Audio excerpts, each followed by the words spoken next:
47 mages entered Garstang's hall on the evening of June 30th, 1267. By noon the following day, 23 were dead. 14 had fled the continent entirely. The remainder carried wounds, some visible, others carved deeper than flesh, that would never fully heal. The tower fell in 7 seconds. The Brotherhood of Sorcerers, which had endured for 3 centuries as the North's premier magical authority, dissolved before the sun set on July 1st. 3 centuries of accumulated power, influence, and carefully maintained neutrality ended in less than 24 hours of violence so concentrated that the stones of Thanedd still bear scorch marks no magic has been able to remove. Those who survived spoke of it in fragments, pieces of testimony that never quite aligned, as though each had witnessed a different catastrophe. Perhaps they had. Chaos, when unleashed by those trained to command it, multiplies realities until truth becomes a matter of perspective rather than fact. But some things remained consistent across all accounts. A witcher fought to save a girl and nearly died. A sorceress freed prisoners believing she prevented massacre and instead ensured it. A tower swallowed a child and collapsed into rubble. And the world that emerged from that single day bore little resemblance to the one that had preceded it. There was an island, not large, not particularly ancient by the standards of places where power had gathered and hardened into stone. But Thanedd stood in waters that remembered older names, and upon its rock, the Brotherhood of Sorcerers had built what they believed would endure. 2 structures rose there, Aretuza, where girls became sorceresses through methods few spoke of openly, and Garstang, the palace where those same sorceresses, grown into their power, gathered to decide the fate of kingdoms. On the evening of June 30th, in the year 1267, the island wore its finest aspect. Torches lined the causeway, ships from every corner of the Northern Kingdoms lay at anchor in the harbor, their pennants stirring in the summer wind. The great and terrible of the age had been summoned, ostensibly to discuss the threat posed by Nilfgaard's expanding shadow. Ostensibly, the sun descended toward the western horizon, painting the waves in shades of copper and blood. Those who arrived earliest found the halls of Garstang already prepared for spectacle. Long tables dressed in cloth that caught the torchlight, wine from vintages that had waited decades in cool cellars, delicacies from ports both near and impossibly distant, beauty deployed with purpose. Among those who crossed the causeway as dusk gathered, came 3 figures who would later be remembered, though for reasons none could have anticipated in that moment. A white-haired man who moved with the careful economy of someone long accustomed to violence. A woman whose beauty had been won through magic and suffering in measures few could comprehend. A girl with ashen hair whose importance neither she nor most of the assembled mages yet understood. Geralt of Rivia, Yennefer of Vengerberg, Ciri of Sintra, the Witcher, the Sorceress, and the Child of Surprise. They had come together, though their paths to this place had been separate and complicated by history and circumstance. What remained consistent across testimonies was this: Yennefer walked as though she owned not merely the island, but the very air above it. Geralt moved like smoke between the other arrivals, and Ciri kept close to both, her green eyes taking in everything with an intensity that suggested she was memorizing what she saw. The girl had reason for such attention. She had been brought to Thanedd ostensibly to continue her magical education at Aretuza, though events would soon render such plans irrelevant.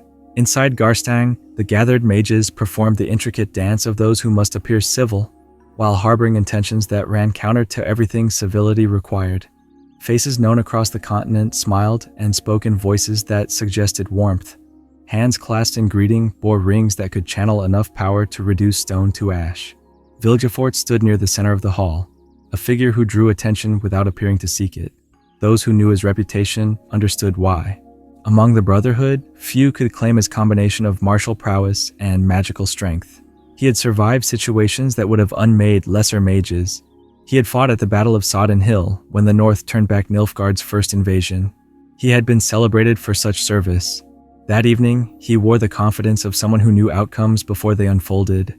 When his eyes found Geralt across the crowded hall, he moved through the press of bodies with deliberate purpose. "Geralt of Rivia," he said. The voice carried under the ambient noise, not loud, but clear. "I had hoped our paths would cross here." The Witcher regarded him without expression. Vilgefortz, walk with me. The balcony offers air less crowded with ambition. What passed between them on that balcony would later be reconstructed from fragments of testimony. Vilgefortz spoke of choice, of sides that must be taken, of the Witcher's potential had circumstances been different. The conversation appeared cordial enough from outside. No raised voices, no dramatic gestures. Yet when Geralt returned to the hall, something in his bearing had shifted. He found Yennefer, spoke briefly, and together they ensured Ciri remained close. Whatever Vilgefortz had said, it had not moved the Witcher toward commitment. Others made similar attempts throughout the evening. Dijkstra, the spy master of Redania, approached Geralt with the directness of someone unaccustomed to diplomatic subtlety. He offered coin, protection, the gratitude of kings. He spoke of necessity and pragmatism. He painted a picture of the world as it must become if the North were to survive Nilfgaard's appetite for expansion. Geralt listened as he had listened to Vilgefortz. He declined as he had declined Vilgefortz.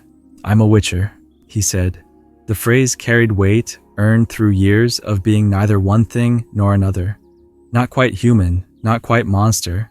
Useful to kings, yet never welcome at their tables, except when they needed what he could provide. Dijkstra's expression suggested he had expected as much.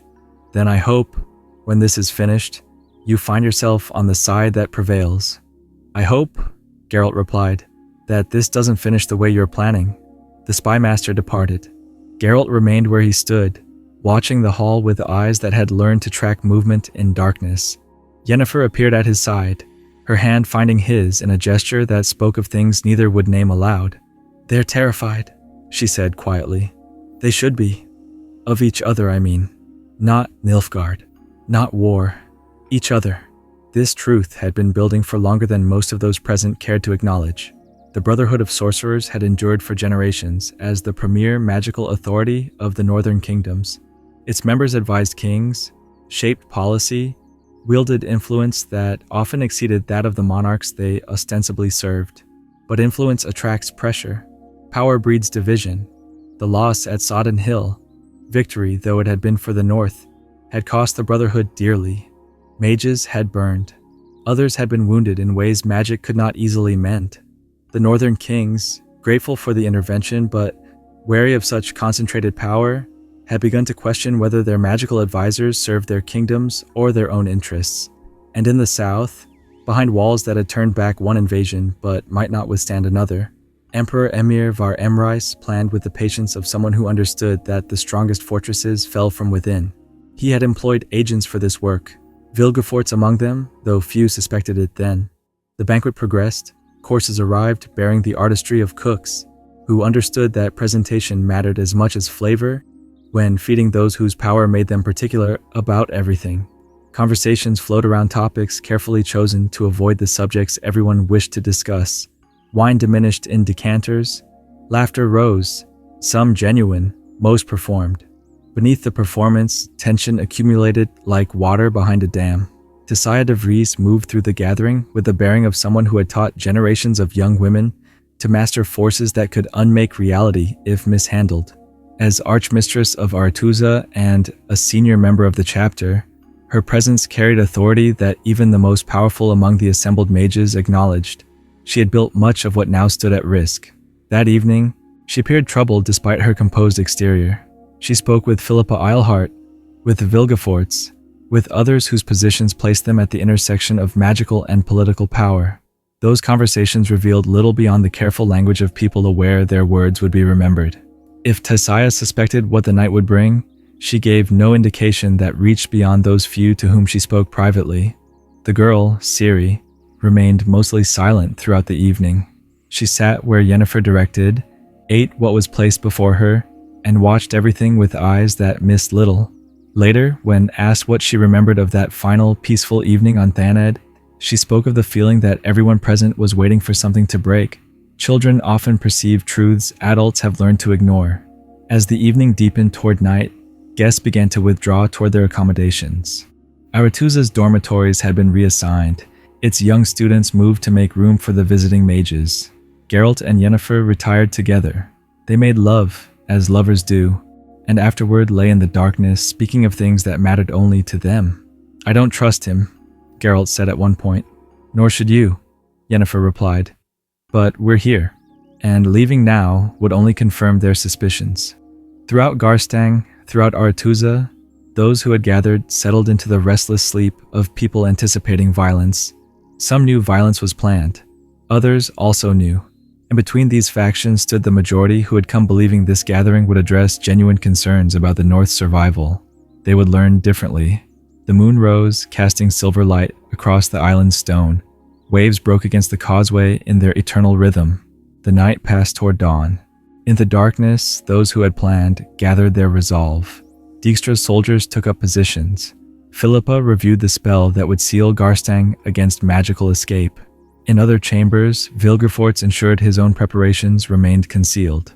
The Scoia'tael forces he had arranged to hide within the island's hollow interior remained unseen. Francesca Findabair waited for the signal that would bring those forces into play.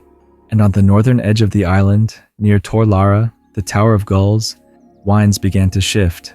Geralt woke sometime before dawn. He rose carefully, so as not to wake Yennefer, and dressed in the darkness. The halls of Garstang lay quiet. Torches burned low in their sconces.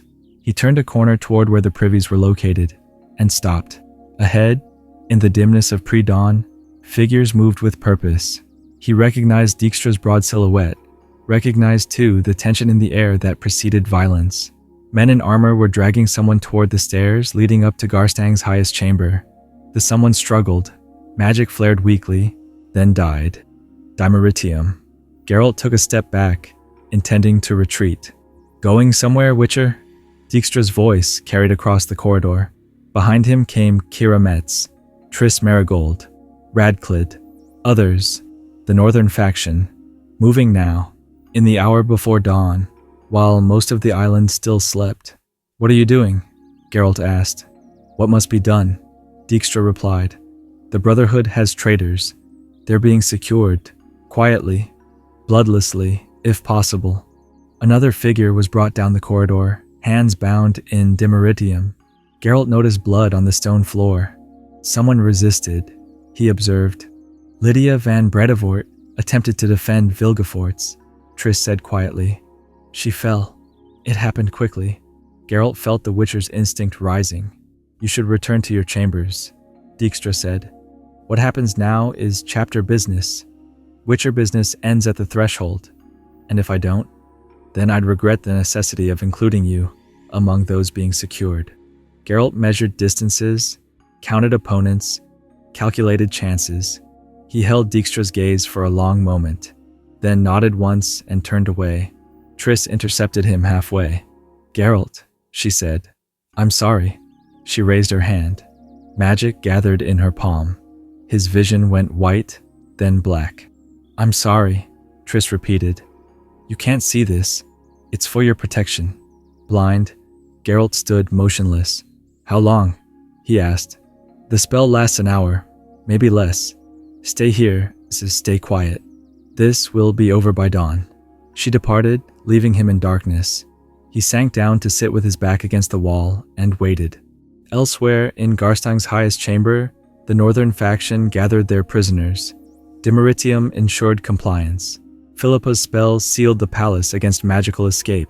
They brought Vilgefortz, brought Francesca, brought others whose names would later be read as charges of treason. The accused were made to kneel. Dijkstra stood before them as dawn light began filtering through the high windows. "You are charged with conspiracy against the Northern Kingdoms, with treason against the Brotherhood, with plotting in service of Emperor Emir var Emrys of Nilfgaard." Vilgefortz, even bound and powerless, managed to smile. "Prove it," he said. And in those two words, the first hint appeared that perhaps the northern faction had not planned as thoroughly as they believed. The darkness lifted from Geralt's eyes. He found himself still sitting against the wall. Dawn had broken properly now. He rose and moved toward the stairs leading upward to Garstang's highest chamber. The sound reached him before he climbed halfway. Voices raised in challenge and response. The distinctive crack of magic discharged in anger, then screaming. Geralt took the remaining stairs faster. Tissaia de Vries stood at the hall's center. Around her, The prisoners knelt in their dimeridium restraints. Philippa and her faction maintained positions near the exits. Dijkstra's soldiers held their posts, and Tissaia stood with her hands raised, and her face carrying an expression that those who knew her recognized as the prelude to decisions that could not be unmade. "What have you done?" she asked. "What was necessary," Philippa replied. "These traitors would have sold the north to Nilfgaard. We acted to preserve. You acted to seize control, to eliminate rivals, to remake the Brotherhood according to your vision rather than its principles. I wrote the spell you used to seal this chamber," Tissaia said quietly. "Did you think I wouldn't recognize my own work? Then you understand why it was necessary," Philippa said. "I understand that you used my work to stage a coup, that you brought soldiers onto Thanedd to enforce your will at sword point, that you killed Lydia van Bredevoort." "She was unarmed," Tissaia snapped, "bound in dimeritium, and you cut her down because she spoke against you." The words fell into silence. Tissaia's hands began to move in patterns Geralt recognized. She was preparing to work magic despite the wards she herself had created. "This ends now," Tissaia said, and she unmade her own spell. The ward surrounding Garstang simply ceased. The pressure that had prevented magical escape lifted, as though it had never existed. The prisoners felt it too. Vilgefortz moved first. He snapped the dimeritium as though it were clay. Then he smiled. "Thank you, Archmistress," he said, and everything broke apart. Magic erupted from 6 directions simultaneously. Vilgefortz drove force at the nearest soldiers, hurling them against walls. Francesca Findabert shredded her own restraints and began working a spell that made the air shimmer and distort. Philippa countered, her magic meeting Vilgefortz's in mid-air with a concussion that shattered windows. Dijkstra's soldiers advanced with weapons drawn. Some succeeded. Most did not. Sabrina Glevissig began killing. Fire blossomed from her hands, hungry and indiscriminate. And in the center of this erupting chaos, Tissaia stood motionless.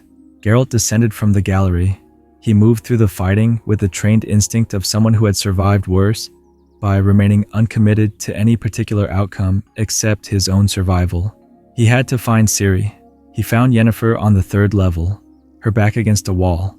Magic gathered in both hands like violet flame. 3 elves lay crumpled around her. "Ciri?" he asked. "Safe. Send her to the tower. Told her to wait there. It's warded.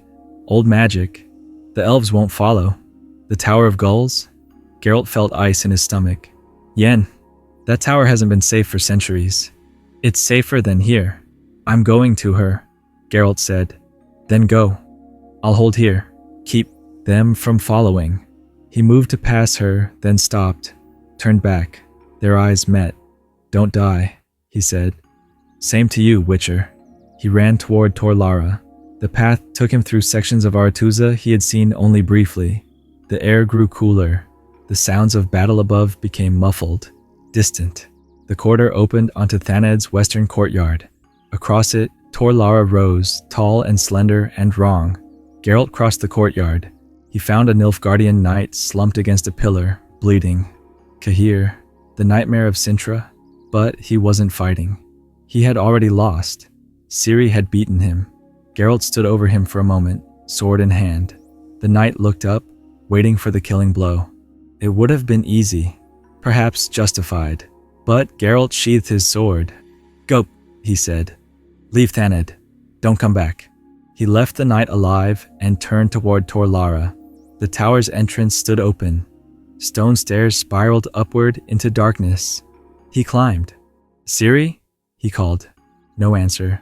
The stairs ended at a chamber that occupied the tower's height. Circular walls. A floor inscribed with patterns that hurt to look at directly. And at the room's center, hanging in the air like a rent in reality itself, the portal. It pulsed with sickly light. Ciri huddled against the far wall, her eyes locked on the portal. "Ciri," Geralt said, keeping his voice level. "We're leaving." "There's something in there," she whispered. "I know. Don't look at it. Focus on me." He crossed the chamber, positioning himself between her and the portal. "Where's Yennefer?" Ciri asked. "Fighting. She sent me to get you." He reached for her hand. The door slammed open behind them. Vilgefortz stepped into the chamber. "You should have stayed neutral, Witcher," he said. Vilgefortz moved. The fight that followed ended quickly, and the ending was never in doubt. Vilgefortz was perhaps the most powerful living mage on the continent. Geralt lasted perhaps a minute. The first blow shattered Geralt's ribs. The second broke his left leg. The third landed against his skull. He went down. Through the gray haze of shock and pain, he heard Vilgefortz speaking. "This was a lesson, Witcher. Remember it. Power has gradations. You occupy one, I occupy another." Footsteps, moving toward where Ciri cowered. "Come, child. It's time to begin your real education." "No," Ciri said. "You don't have a choice." "I do." And she ran toward the portal. "Stop!" Vilgefortz commanded. She didn't stop. She reached the portal and kept running, and the portal accepted her, swallowed her. The portal's light flared. The chamber's walls began to crack. Vilgefortz's expression shifted from confidence to alarm. The tower was coming apart. Vilgefortz fled. Then hands gripped Geralt's shoulders. Triss Merigold, her face streaked with soot and tears. "Hold on," she said. "I'm getting you out." Magic surrounded him, and then trees. Darkness beneath thick canopy. The smell of deep forest. Brokilon. Triss collapsed beside him. From across the water, from Thanedd Island, the tower collapsed. Stone fell. The portal's light died, and with it, the last chance anyone had of knowing where Ciri had gone. What remained of Thanedd burned until noon. Not with ordinary fire. The flames held colors that had no names in common language. The dead accumulated. In Garstang's hall, bodies lay in arrangements that told stories. A Redanian soldier frozen by a spell that had stopped his heart. A Scoia'tael warrior sprawled across 3 stone steps. 2 mages locked together in death, their hands still gripping each other's throats. Outside, in the courtyard, the stones would carry stains that no amount of scrubbing would ever fully remove. Philippa Eilhart stood in the ruins of the chapter's meeting chamber. She surveyed the damage with eyes that recorded everything while revealing nothing. Footsteps behind her. Sabrina Glevissig approached. "The southern wing is lost," Sabrina reported. "Fire took it. The students who were sheltering there?" Philippa nodded once. "How many?" "Dozens. Maybe more." Philippa turned back toward the shattered window, looking out across Thanedd toward where the Tower of Gulls had stood. Now only rubble remained. "Vilgefortz?" she asked. "Alive. Last seen heading toward the harbor. His face was ruined. The girl? Gone. The portal took her. No one knows where." Philippa processed this information without visible reaction. "Gather whoever can still travel," she said. "We leave within the hour." In another part of Thanedd, in chambers that had been spared the worst of the fighting, Tissaia de Vries sat at a writing desk. She sat there alone. From a drawer, she withdrew a knife. Small, sharp. She positioned a letter where it would be found. Then, with movements that suggested she had rehearsed this action countless times in her mind, she opened both wrists. Blood ran along her forearms, dripped onto the desk, onto the letter, onto the floor. The sun had begun its descent toward evening. Red light filtered into the chamber, painting everything in shades of blood. The room grew darker. Her last thought, as consciousness departed, was simply this: "At least it's finished." Then darkness and silence. The battle on Thanedd ended as abruptly as it had begun. No formal surrender occurred. The fighting simply stopped when both sides recognized that continuing would serve no purpose beyond adding to the corpse count. Triss Merigold materialized in Garstang's courtyard near dusk. She collapsed immediately upon arrival. Kira Metz found her there, brought water. "Geralt?" Kira asked. "Safe. Brokilon. The Dryads will heal him." "Vilgefortz?" "Alive. Scarred." "Tissaia?" Triss asked. "Finally." Kira looked away. "Dead. Margarita found her an hour ago." "How?" "Her wrists. She ended it herself." Triss closed her eyes. Tears ran down her cheeks, cutting clean paths through the soot and blood. "This is my fault," she said quietly. "I helped Philippa. I thought we all made choices today," Kira interrupted. "Now we count the cost. And tomorrow, we begin paying it. The sun completed its descent. Darkness fell across Thanedd, and for the first time in the island's history, the usual evening illuminations did not appear. Thanedd sat in darkness, and perhaps that was appropriate. 7 days passed. Thanedd Island stood empty. In Broccolon, Geralt woke. Pain arrived first. Immediate, comprehensive. "Don't move," a dryad said. "Ciri?" he asked. "Safe. Elsewhere. We don't know where." "Yennefer?" "Also elsewhere. Also unknown." Over the following days, other visitors arrived. Dandelion came, carrying his loot. "I heard you fought Vilgefortz." "Briefly." "I heard he destroyed you." "Accurately." "I heard Ciri escaped through a portal to nowhere." "That's what they tell me." "I heard Tissaia killed herself." Geralt opened his eyes. "That part's true?" "Found her in her chambers. Wrists opened." "And Yennefer?" "Missing." Dandelion proceeded to recount what had transpired in the 7 days since Thanedd. Edern had fallen in 4 days. Lyria and Rivia followed within a week.